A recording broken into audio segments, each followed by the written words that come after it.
Namo tassa bhagavato arahato samma sambuddhassa. Namo tassa bhagavato arahato samma sambuddhassa. Namo tassa bhagavato arahato samma sambuddhassa. Aparutade sangamatassa tawara ye sodavanta bamunjantu satang. So this is,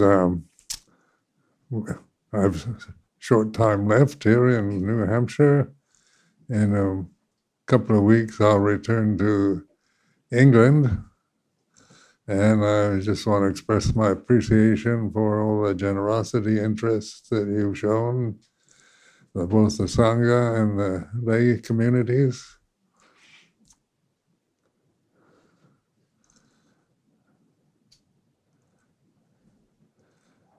And I've given a lot of reflections on the deathless, because, and especially in a non-Buddhist country like this, death is very much our real world, where we identify with things that cease. And born and grow old, get sick and die. So this sequence of birth and death is important. Like in monasteries in Thailand, the monks reflect on this every puja, on the beginning and ending of conditioned phenomena. So conditioned phenomena is the illusions that we hold about ourselves and the world that we experience through the body, through the senses. And then we talk about the deathless, the Dhamma, ultimate reality. But when we call it ultimate reality, then it gives it a kind of superlative quality, which is not accurate to describe the Dhamma. And in fact, you can't describe the Dhamma. It's apparent here and now and timeless. It's the deathless. It wasn't born, doesn't die.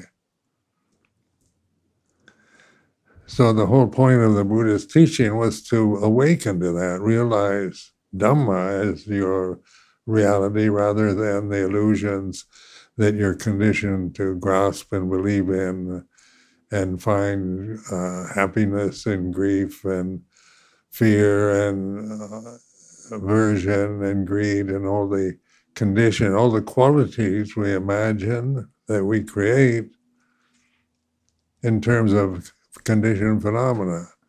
So conditioned phenomena is made very clear that it's impermanent. And so in meditation, like in Vipassana meditation, insight practices, it's to verify this. And so we start observing just how everything changes. This is autumn season, it's moving towards winter. Coming over here this afternoon in the EV, and I just noticed the barren trees, where only a few weeks ago they were full of leaves and colorful leaves. When I first arrived here in August, they were all green. And now the sense of the ending of something that began, that was born, when the leaves start producing, when the trees start producing leaves. And now those leaves are on the ground, they're dead. And so in terms of just witnessing this, not just taking it for granted, that everything that has a beginning has an ending. And that includes every thought, every view, opinion, concept, belief system, every emotion, whether it's pleasant or painful, has a beginning and an ending. And then this witnessing the birth and death of phenomena is a practice, is a path, what we call the path of non-suffering. So we take refuge in Buddha, which is the witnessing ability that human beings have to observe change as we experience it through the senses, what we see, hear, smell, taste, touch, and think, our emotional habits. And consulting, we're trying to talk to people about people who've experienced the death of a loved one, grief, and of course, when a loved one dies, then grief seems to, they usually feel they're going to be depressed forever because they miss the person that died, and the attitude is, how do you get rid of grief? Rather than being the witness to grief. Because everybody that's grieving knows that what grief is. It's an English word that we use for that kind of feeling of loss of loved one, separation from the loved, is like this.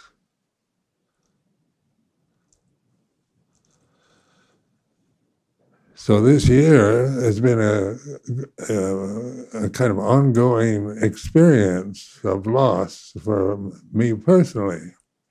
So my sister died, my friend and supporter in England, George Sharp, died, and yesterday we received news of Ajahn Gandasilo, an English bhikkhu who passed away in Thailand.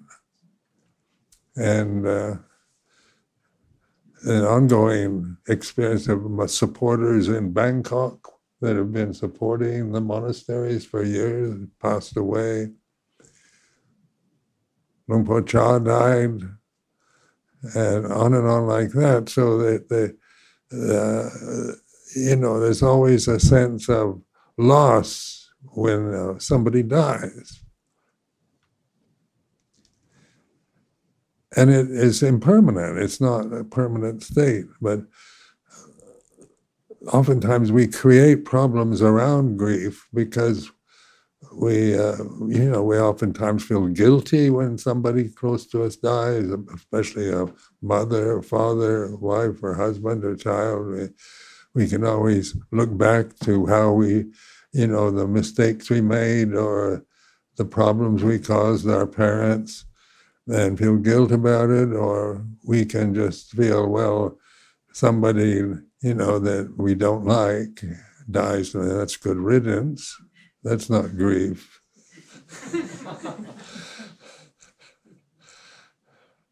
So, but who's witnessing this? Whether it's good riddance or I'll be grieving forever, my loss, I can never, that's going to be permanent state when it's not. And so, and it's not to just believe in the concept of impermanence, but to witness it. And this is the Puto, the Buddha position, taking a stand with witnessing the experiences that each one has, whether they be pleasant, painful, success, failure, good, bad, right, and wrong. If we take the position of the Buddha, the Puto, then we can actually witness the experiences that we have to have in these human forms. So the deathless, when we talk about the deathless, amatta Dhamma, amatta Dhamma, deathless reality, is an absolute reality, ultimate reality, deathless. You can imagine deathlessness. When you try to describe deathlessness, you try to do it. See if you can find an English equivalent or meaningful descriptions of deathlessness.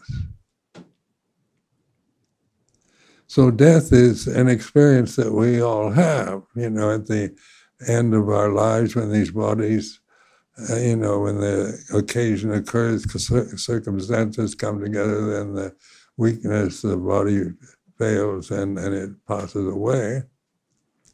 So this is a witnessing position, which is the deathless reality that we take refuge in when we take refuge in Buddha. Bhutang saranang gacchami. And that's part of any Theravada tradition, whether it's Thailand or Sri Lanka or Cambodia or Burma, the Pali tradition, everybody takes refuge in Buddha, Dhamma, Sangha. So it becomes ceremonial, part of a religious ceremony, but it's much more profound than that. That's the surface. Those are the words. And so by trusting in awareness,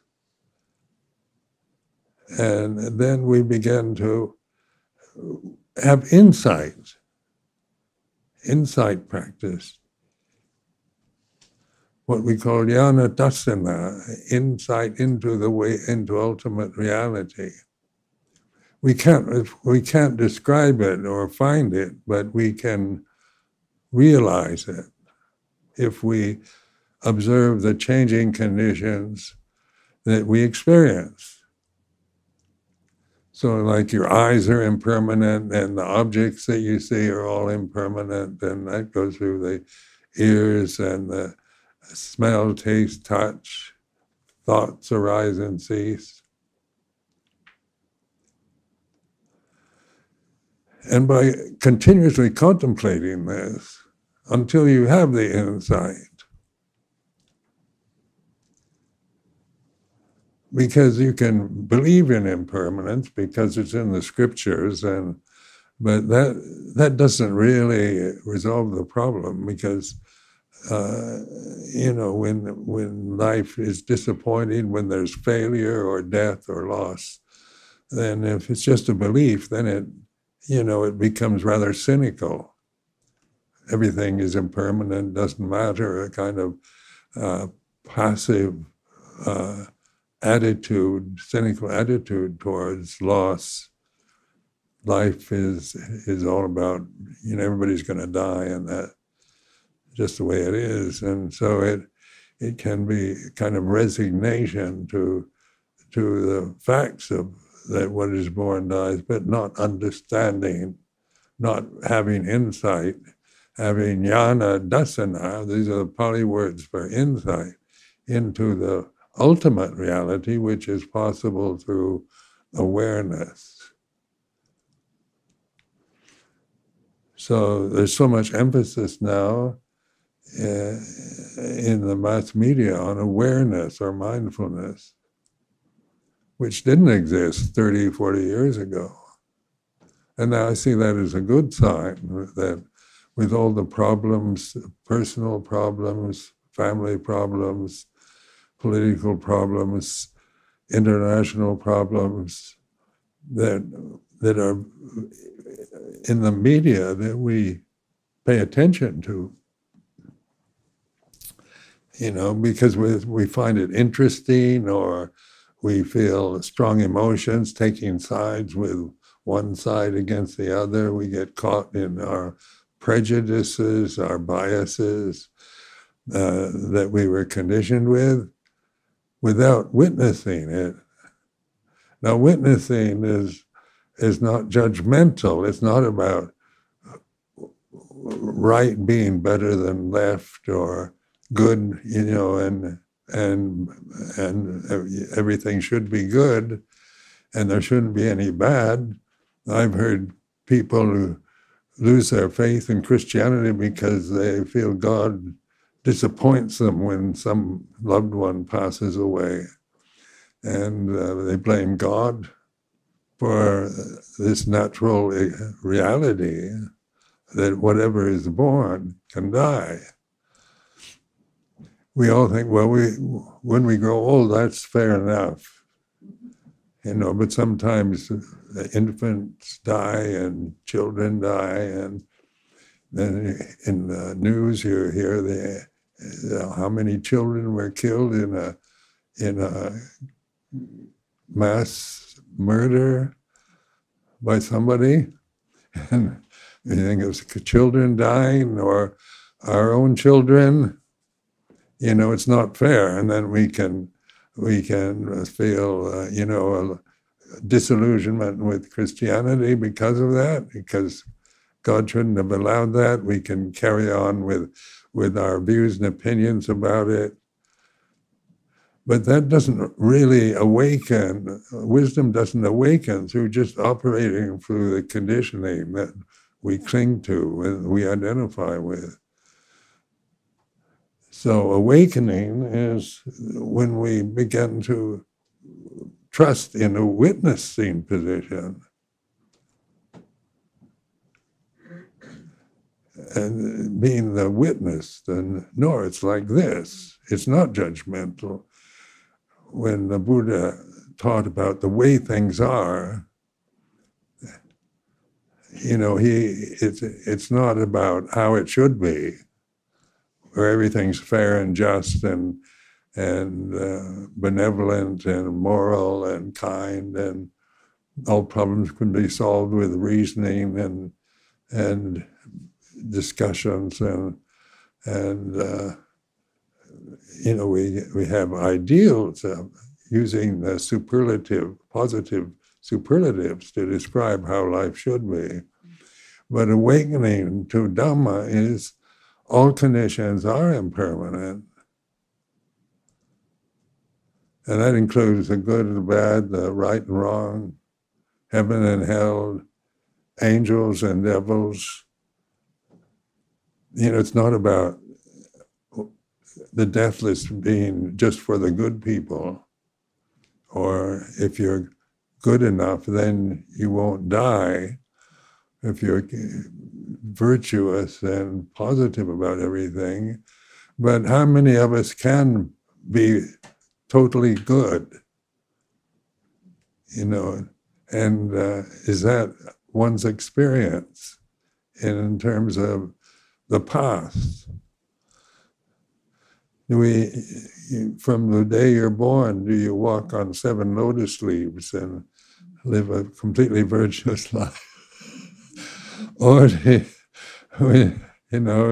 children learn through experience of failing and starting again. Just watching a young child learning to walk. The mother can say, "You've got 2 legs, you can walk. Get up and walk." And it does have 2 legs.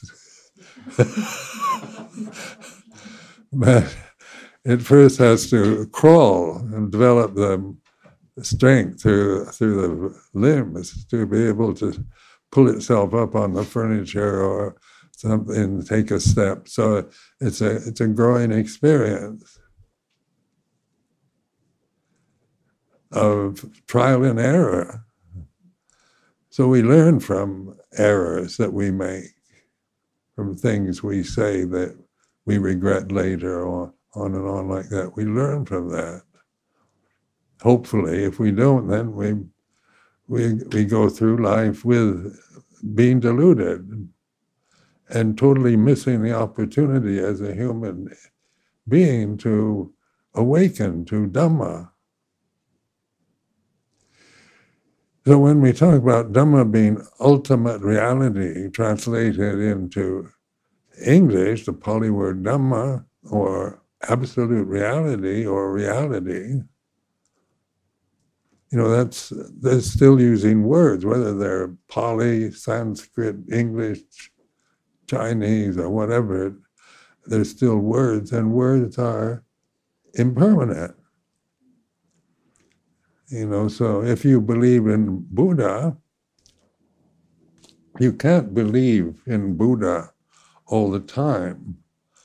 You have to go to the monastery and ask a monk to give you the refuges and on like that. And then you assume you believe in Buddha, 24/7 all the time, your whole life. So that is a kind of belief system, or oftentimes called faith, blind faith, without inquiring into exactly what do you believe in. Is a belief something that you can trust and it is stable? Or beliefs are creations, they're artificial. They're not ultimate reality. The word Buddha is an artifice. It's a word. But what is the reality of Buddha? When we use the word Buddha, is the witnessing position that we begin to trust in and stabilize. We stabilize in this witnessing reality that is always available, whether you're healthy or sick, young or old, male or female. It has nothing to do with the conditions that individuals are experiencing, because it's whether you're a success or a failure, whether people love you or hate you, everything is witnessed to from the position of Buddha or Buddha, knowing Dhamma, that whatever it is pleasant or painful, being successful or failing, is like this. It arises and ceases. So does the witness arise and cease? Well, we don't take refuge in the belief that I am the witness, that Ajahn Sumedho is witnessing Dhamma every second of the day. That's an assumption. But it's, when we talk about witnessing, it's just the simple reality of being conscious. So a conscious awareness is the most obvious thing it's a fact that we can trust in. We all know we're experiencing consciousness at this time. So consciousness isn't something personal. It's not like my consciousness and yours. That's a creation. When you create me as somebody separate from you, that's an artificial perception that is conventional, but it's not wisdom. It's just a conventional reality that we operate in these conventional forms. But the aim is to not be just attached to conventions, because they're all disappointing. So that as long as our world is a conventional world, we're going to suffer from it, because it's going to be disappointing. Growing old isn't something that we want. Poor health, we want to be healthy and strong. We want to be approved of and alive. We want to be successful. And these are all natural desires in the desire realm that we tend to take refuge in our desires. So the teaching of the Buddha was to understand the desire. Is consciousness a desire? Is it desire arises in consciousness. So we have desires that arise in consciousness, but consciousness itself doesn't have desires. So we're getting to realize our nature isn't the things that arise or manifest in consciousness, but they're the changing conditions that we're experiencing. We can call it our karma, or the way things are. And it's like this.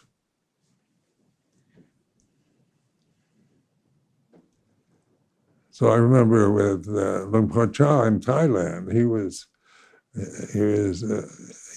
emphasizing to me right from the beginning, before I could really understand what he was talking about. I did manage to through a translator, understand the way it is.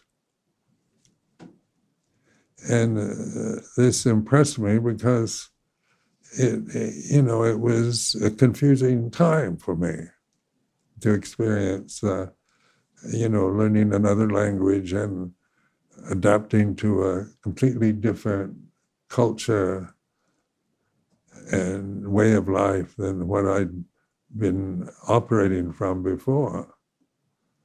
But it's like this. So, just determined to take this stand in this witnessing position. And then is to trust in this. So when I chanted the gate to the deathless is open, after I chanted Namo Tassa, I said, Aparuta de Sangamatassa Tawara, the gate to the deathless is open. So then the rest of it is about trust in this. Release your faith, trust in this. The door is open. It's not just a belief, but what is it? It's to be investigated, to find out for yourself, the gate to the deathless. So this gate to the deathless is conscious awareness. It's simple, that we all, it's not a mystery or something terribly refined that is beyond anybody. It's just not observed because of the cultural conditioning. So we're conditioned after we're born, we're conditioned by our parents, what they believe in, and we tend to adopt that because we don't know any better. We just absorb the delusions of the society and the worldly conditions that we get from our families, from our social status, from our religion. And then we operate in kind of grasping these conditions without reflection, how they are impermanent. Like a belief is a very impermanent thing. It arises and ceases. But when we talk about taking a stand or trusting in the awareness, that's not a personal position. It's not like I'm doing it. I'm just trusting it to be the witness of what I experience through this form, through this old body. It's like this.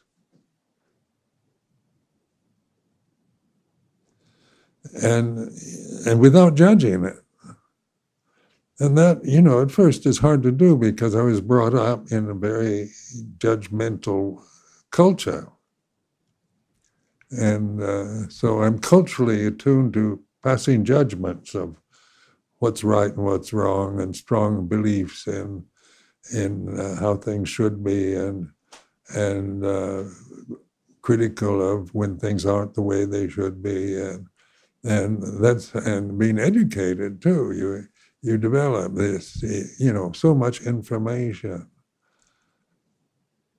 And the United States is a very idealistic country.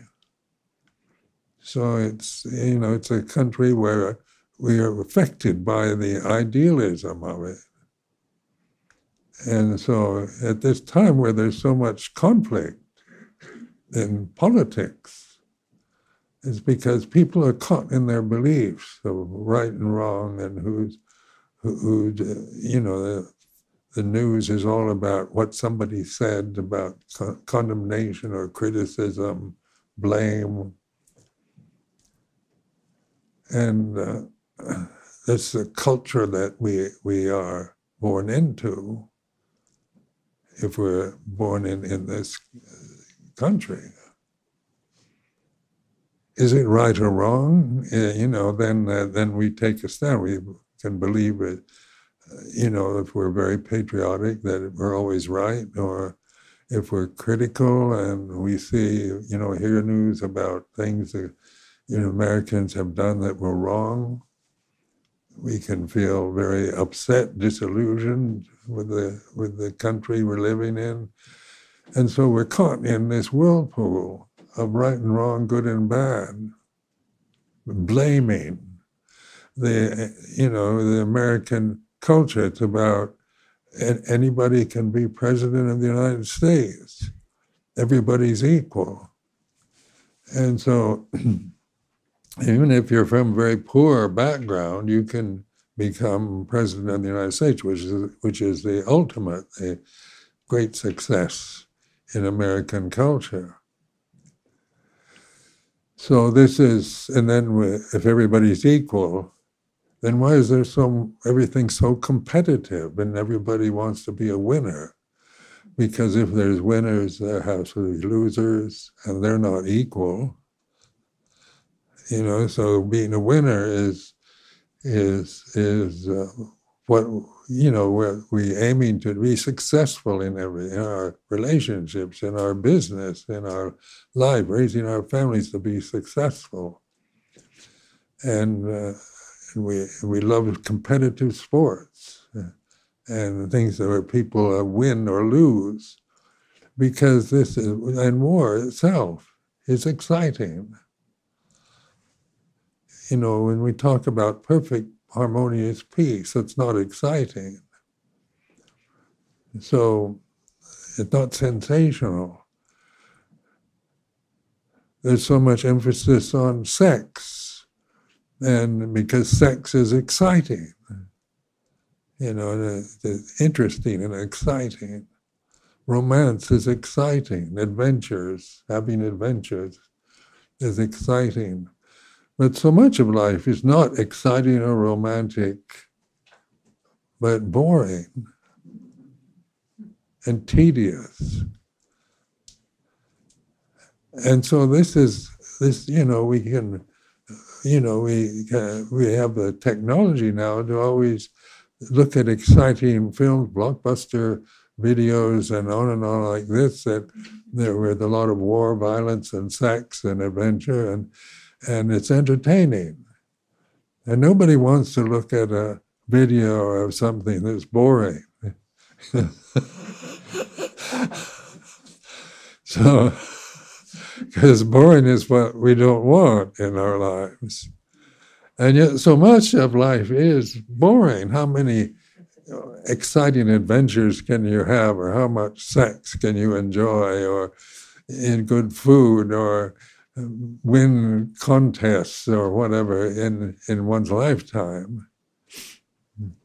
Then when we're caught in that delusion of success and failure, winners and losers, then we're bound to suffer, because we're attached to extremes of perception. And so much of what we perceive through these forms isn't exciting, sexual, adventurous, romantic, interesting, but it is the way it is. And boredom is impermanent. So when we talk about peace, when I was a student in Berkeley, I joined several peace movements, and they were active in 1960 or so, and I wanted to fight for peace.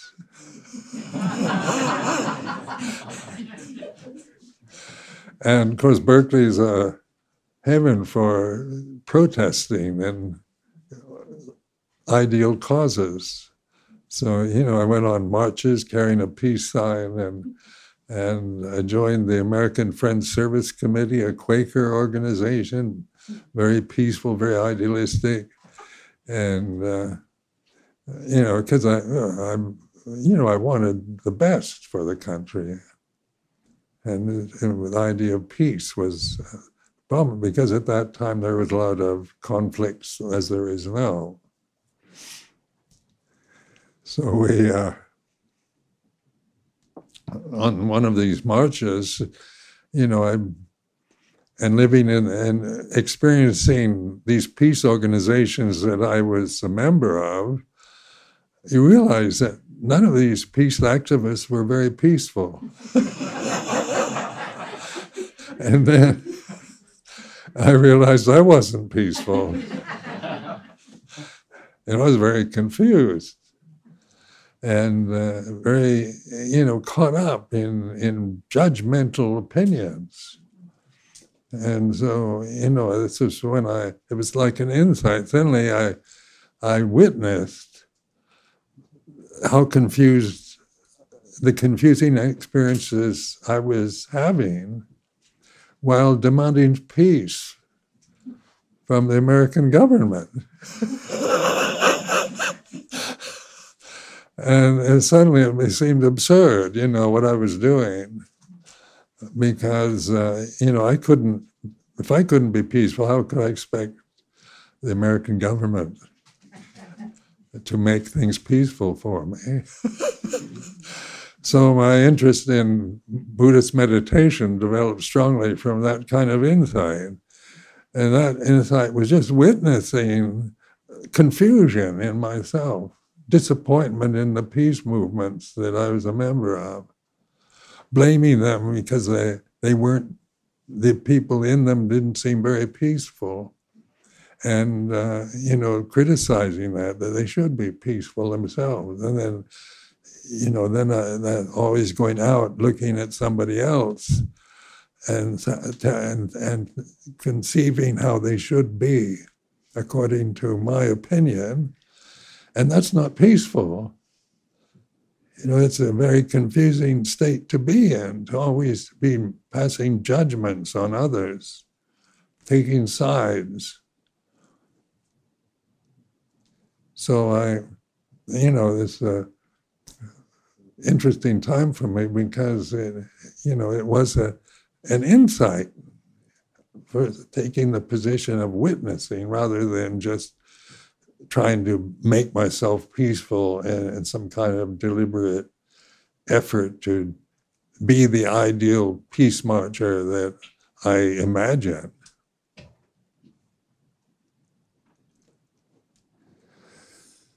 So what is peace? Is this monastery peaceful?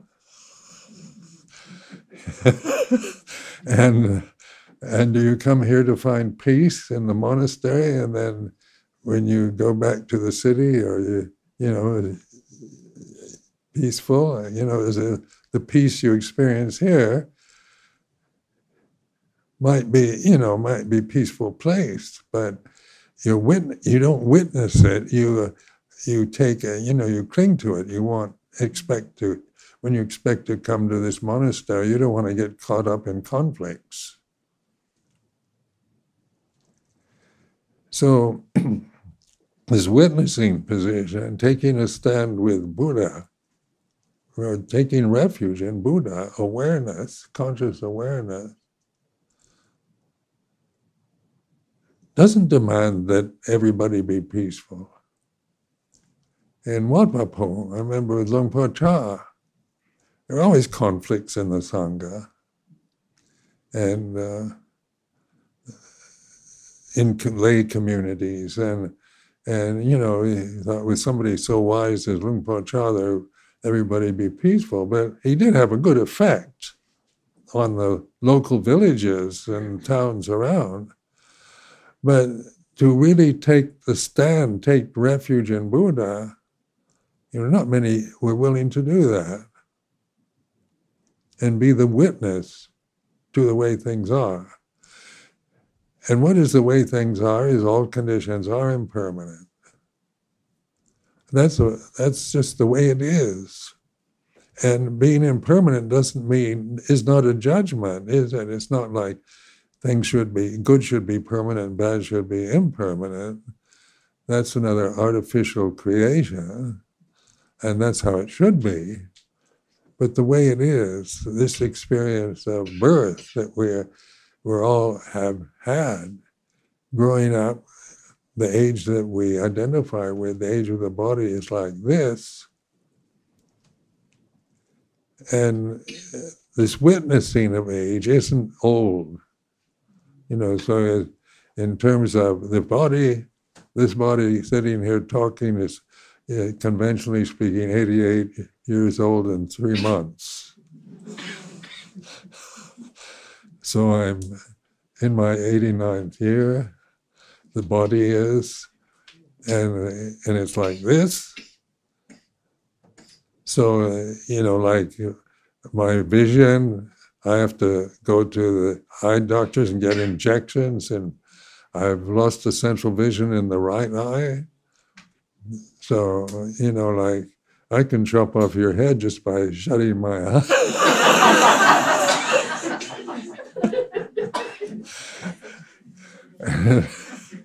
and the other eye, the left eye, is just being saved. I can still read and things, but I have to have magnifying glasses or read from an iPad with big letters. But it's this suffering. If I take it personally, then it is. But I don't want this vision to be like this. My personality, my ego wants to have perfect 20/20 vision all the time. So on a personal level, I don't want to have old eyes that are fading or ears that don't hear very well, and I can't walk very steadily. I have very numb feet. I have neuropathic problems in the lower extremities of my body, and I don't like it personally. And if there's a vaccination or a pill available that will fix it all, I'd be more than glad to try. But so far, I haven't found any miracle treatments. But also taking refuge in Buddha, I don't suffer. Because my refuge is in the deathless reality of conscious awareness, not in the fading out of a physical form. But it's good to know, like with awareness, we're aware of the ego. You're not the ego anymore. You're not limited by the conditioning identities you had about your appearance, your gender, your race, or cultural identities, or that you're not. Those are limitations, artifices that we grasp. And when we don't grasp them, then our real identity is awareness, conscious awareness.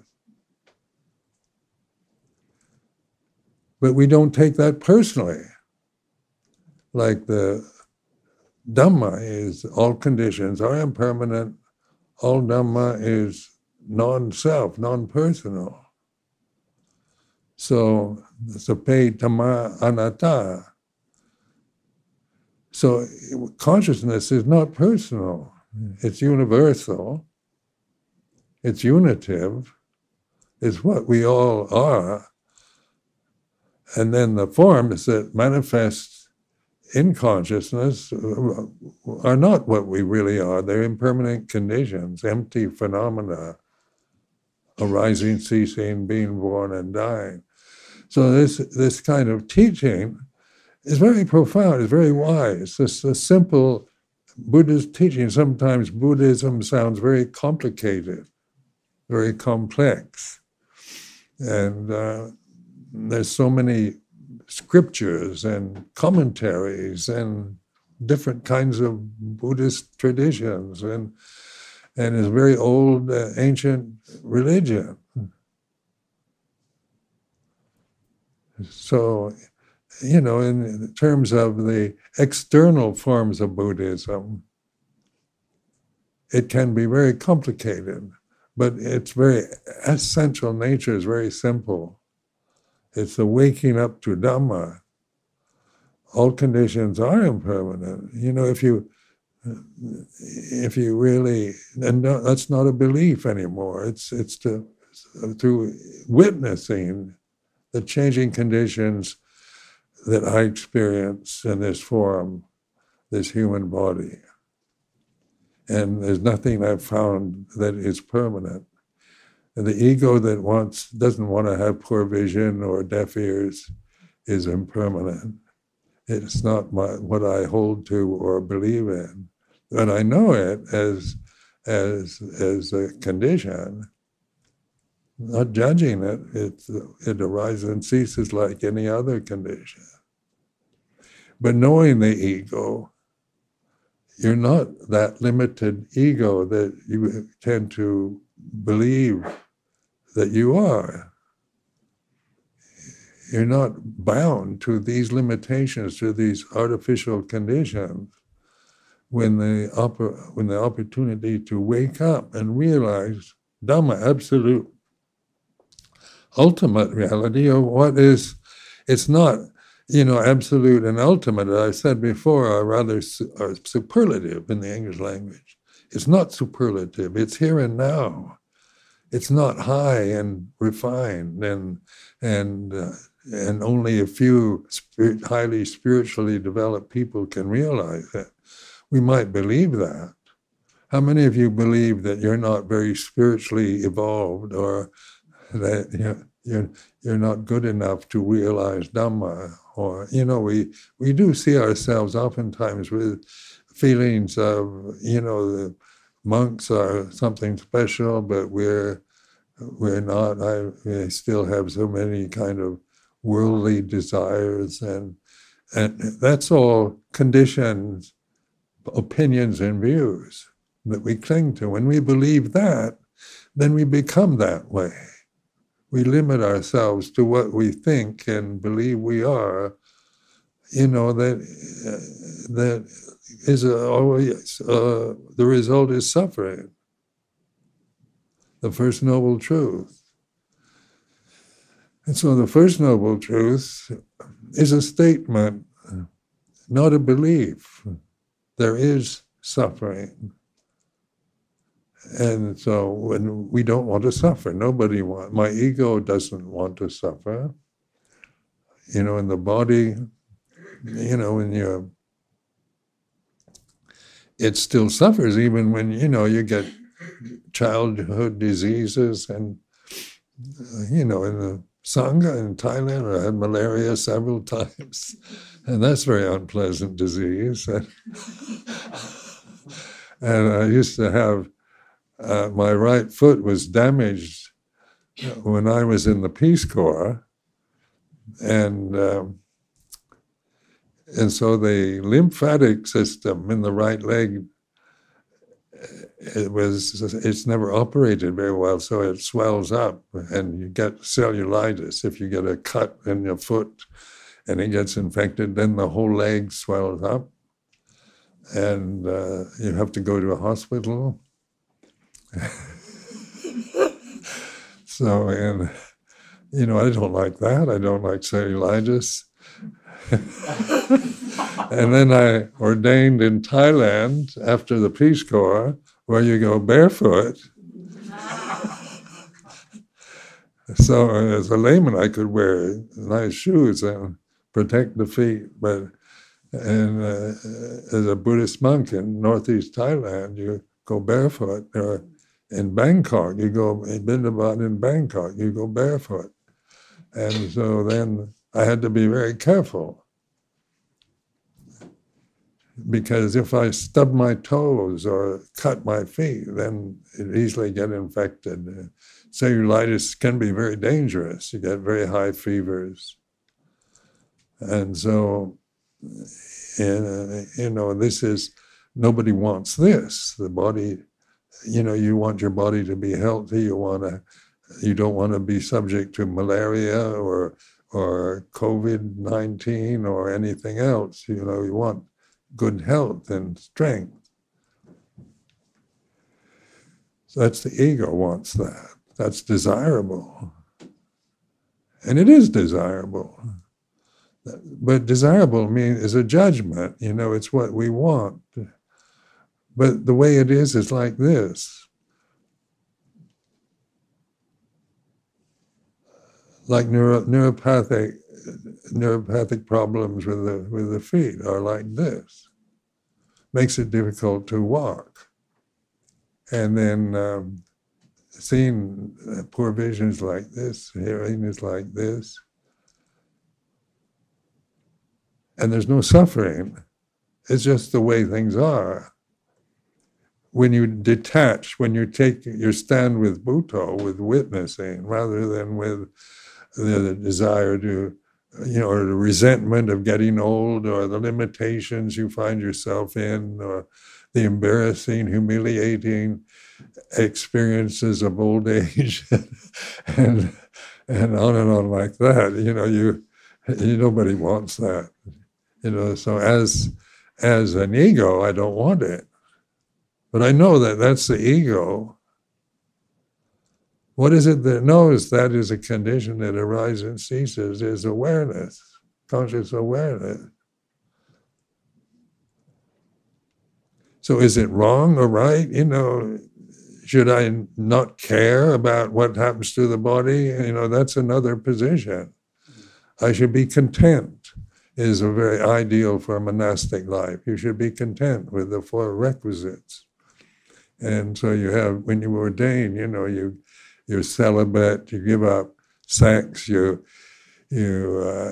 have robes and shelter for the night, whatever that might be. So the standard is bangsa kula cloth or rag robes.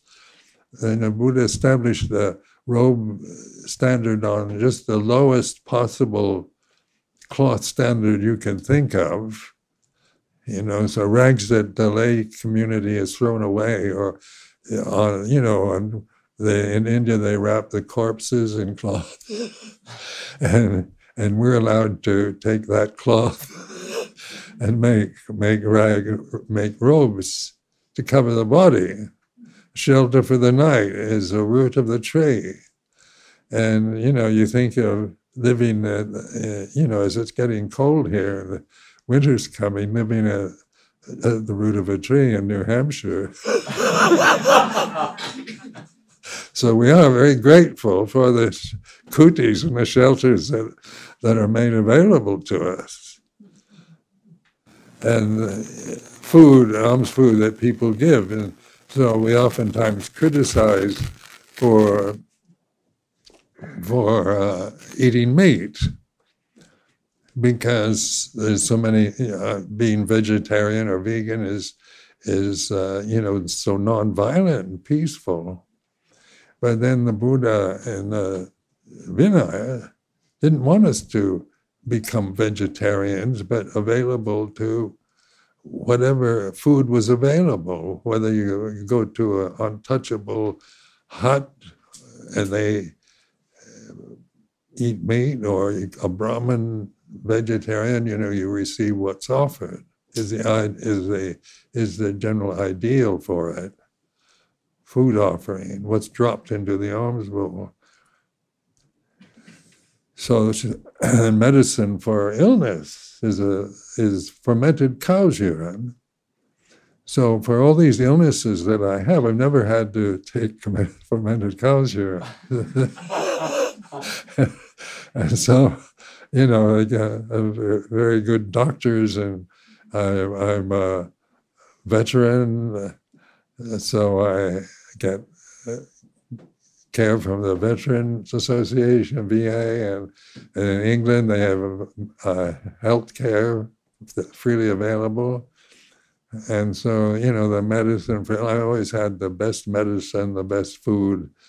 Most of my life I've had good shelters and nice robes.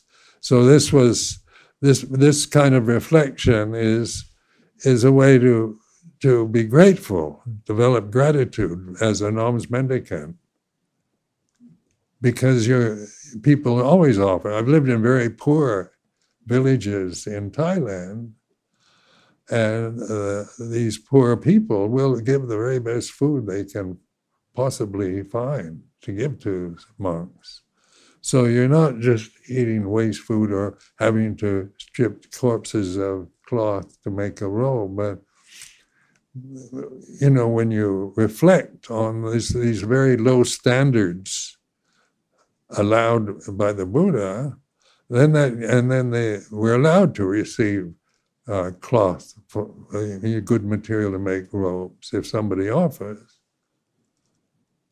or a kuti, a shelter for the night, and on and on like that. It's not a breaking rules, but it means that we develop a sense of gratitude, what they call katanyu gataveti, because our life is dependent for the basic necessities for survival on others. And then to be content with that. So as an ideal, I would think I'm content. But witnessing, I could witness discontent. Like the food, I didn't like the food. I could witness that. Then the idea as a person, the ideal of I should be content and grateful for what's offered, is still part of the thinking artificial process. But the important thing is to recognize discontentment, not try to make yourself into an ideal, but to learn about discontentment is impermanent and not self. And when you let go of discontentment, when you recognize it, then you experience contentment and peace. Because conscious awareness is peaceful. It's not interesting, but it's peaceful. And in old age, it's very wonderful to have peaceful minds. So that, you rather than a discontented one that has full of regrets or disappointments or feelings of loss or betrayal by friends or resentments of the past. When you meet old people, they oftentimes have so much bitterness about disappointments in relationships, or they feel like they're failures, they're not successful like they should be or wanted to be. And so, in old age can be an experience of great suffering. Or through taking the stand in awareness, Bhutto, or the Buddha, taking refuge in the Buddha, then we are this awareness itself, which isn't disappointed, where disappointment might arise, but your identity is no longer with the manifest conditions that you experience. So you don't attach to them. You let go if you are attached. And if you aren't attached, then the memories of the past, unpleasant memories of the past can still arise, but there's no attachment to them or resistance to them. They arise and they cease, they end. And so the ending of conditioned phenomena, to be the witness, to just internally, how thoughts arise and cease. Be aware of boredom as opportunity rather than as trying to distract yourself from it. Witness it. Boredom is like this. Or discontentment, dissatisfaction is like this. And just by this simple way of reflecting, you see the ending. What arises inevitably ceases, and that's the way it's supposed to be. All conditions are impermanent. They're empty and impermanent, and what is ultimately real is Dhamma, here and now, apparent here and now, and timeless. So I offer this as reflection for this afternoon?